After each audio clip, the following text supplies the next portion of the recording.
શંખેશ્વર ખાતે ગોગા મહારાજની પ્રાણ પ્રતિષ્ઠા યોજાઈ। વઢિયાર પંથકના શંખેશ્વર જૈન યાત્રાધામ ખાતે ઠાકોર નવઘણજી જેસાભાઈના ખેતરમાં ગોગા મહારાજની પ્રાણ પ્રતિષ્ઠા કરવામાં આવી હતી અને હવન યજ્ઞનું પણ આયોજન કરવામાં આવ્યું હતું।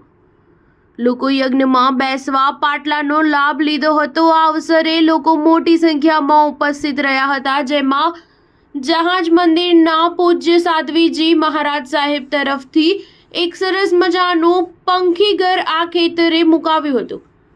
એને માર્ગદર્શન પરમ પૂજ્ય મુનિરાજ નૈસેકર વિજય મહારાજ સાહેબ, પ્રેરણા સુનંદા સુરભી પરમ પૂજ્ય સુનંદિતા શ્રી મહારાજ સાહેબ, સૌજન્ય શ્રીમતી રાજેશ્વરી પ્રમોદકુમાર સંધવી કેનેડાથી આ અવસરે ઉપસ્થિત રહ્યા હતા।